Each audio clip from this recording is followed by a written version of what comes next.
Selamat pagi kawan-kawan, wartawan, media, semua. Kita ini ada 9 wali songo.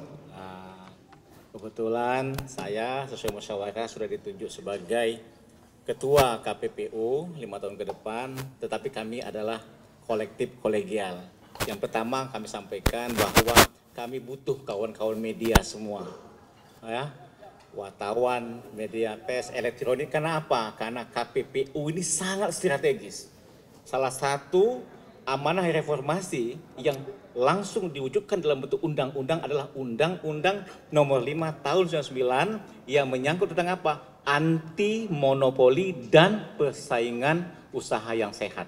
Di mana itu semua adalah menjadi objek pengawasannya KPPU. Ini yang pertama. Yang kedua, tugas KPPU apa? Menjaga kemitraan. Bagaimana kemitraan pengusaha-pengusaha besar itu mesti kerjasama, outsourcing, subkon dan sebagainya dengan UMKM, usaha kecil dan menengah. Ini tugas kami. Dan di dalam Undang-Undang Ciptaker, ya, Undang-Undang Ciptaker, dulu kalau kami untuk pengawasan yang melaksanakan monopoli, merger, ya kan, akuisisi itu dulu dendanya itu hanya maksimal 25M. Tetapi di Undang-Undang Cipta Kerja ini luar biasa, dikasih amanah kepada KPPU apa?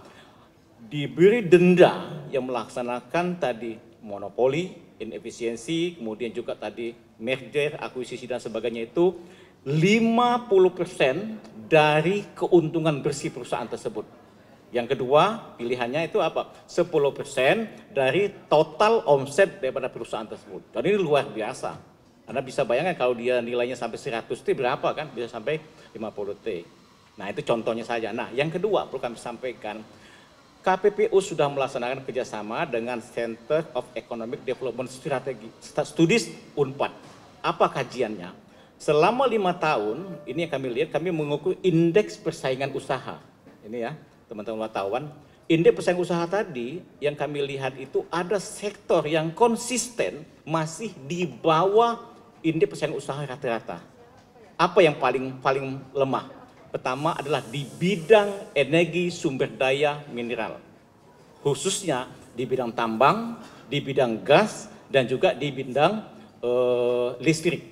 Begitu juga di sektor konstruksi. Ini yang akan menjadi salah satu target kami dalam 100 hari pertama ini untuk kami awasi dengan baik supaya di sektor ini tidak terjadi monopoli yang menciptakan inefisiensi yang memberikan kepada rakyat.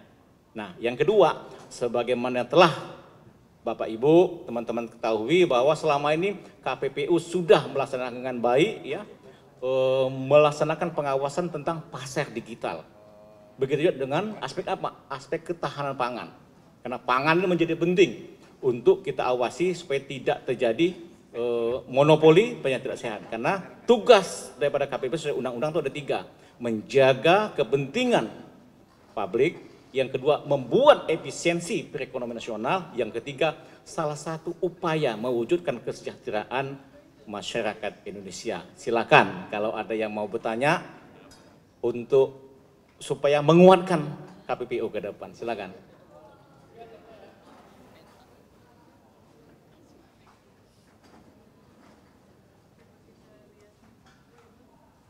Ya, kami 9 orang ini kan kolektif kolegial. Selama ini kan kami sudah laksanakan. Contoh misalnya mengawasi tentang pinjol misalnya kan, pinjaman online yang jelas apa memberikan bunga yang tidak masuk akal menurut kami kan. Itu yang kedua, kami juga mengawasi bagaimana persaingan usaha di sektor yang kita lihat sekarang ini, bagaimana masalah Goto misalnya ya, Tokopedia, kemudian juga mungkin yang lainnya ya masalah Shopee misalnya, atau yang lainnya. Intinya apa? Kita akan menjaga kepentingan nasional, menjaga persaingan usaha, semua barang usaha ini bisa betul-betul terwujud dengan baik. Oleh sebab itu apa? Aspek harga kita mau jaga, kemudian bagaimana di aspek juga merger, akuisisi, ini jangan sampai tidak dilaporkan kepada KPPU, karena dendanya juga luar biasa.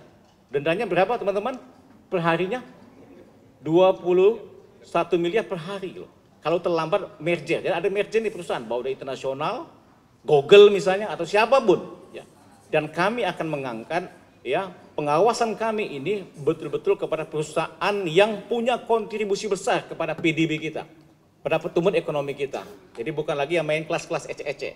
Jadi kita mohon kepada teman-teman pelaku usaha, ya, silakan berusaha, berkompetisi dengan baik, tapi jagalah persaingan itu dengan sehat dan jangan terjadi monopoli yang menyebabkan inefisiensi terhadap usaha yang ada di sektor masing-masing. Demikian. Tadi ada mau bertanya?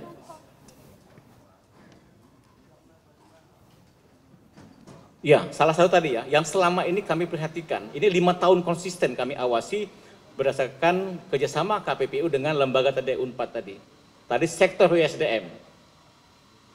Contoh yang saya lihat misalnya ya, ini kami dapat surat dari Menko Maritim dan Investasi tanggal 30 Januari ini KPPU mesti ada sikap terhadap bagaimana monopoli di aftur misalnya. Ini kami akan bahas. Kami sudah memanggil para pihak, ya, termasuk Pertamina, badan usaha swasta, kemudian juga badan usaha niaga lainnya, termasuk juga misalnya kami undang itu adalah asosiasinya. Yang kedua, contoh adalah apa? Target RPJMN tentang jaringan gas rumah tangga, 4 juta sambungan rumah yang ditargetkan oleh Pak Jokowi dalam RPJMN, hari ini baru tercapai 800.000. Di mana itu lebih hanya dimonopoli oleh PGN. Ini contohnya saja ya. Dan ini kita akan mengkaji, karena kita bisa ada kajian, kita ada deputi kajian dan advokasi akan mengkaji. Kenapa ini tidak tercapai? Padahal 5 tahun dalam RPJMN visi presiden sudah ada skema, mestinya ada KPPU. Kenapa KPPU-nya tidak berjalan? Nah, kita akan lihat ini. Kenapa terjadi ini tidak berjalan? Karena apa? Ini dampaknya kalau tidak berjalan jar-gas, LPG 3 kilo yang ada sekarang ini 75 triliun per tahun. Kalau 10 tahun rata-rata berarti 750 triliun. Ya kan? Di mana 70% itu impor, itu tak akan jalan. Uang itu akan habis saja. Padahal kalau jar-gas ini menjadi substitusi daripada LPG.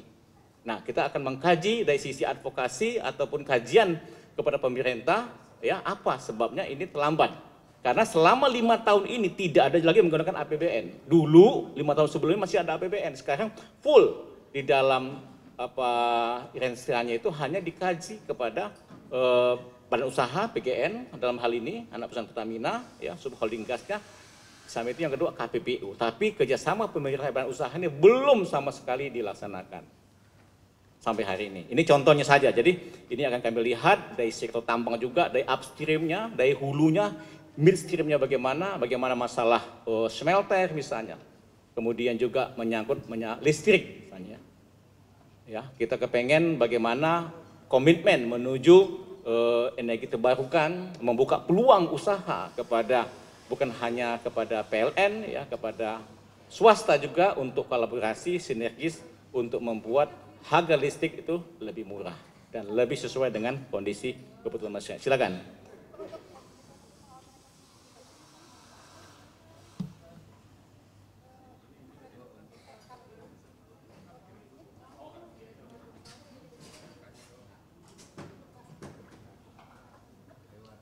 Semua stakeholder terkait ini kita akan usaha kerjasama ya, sinergis. Maka saya selalu ngomong ada namanya pentahelix. Pentahelix itu akademis, bisnis, government, civil society, termasuk teman-teman wartawan, media.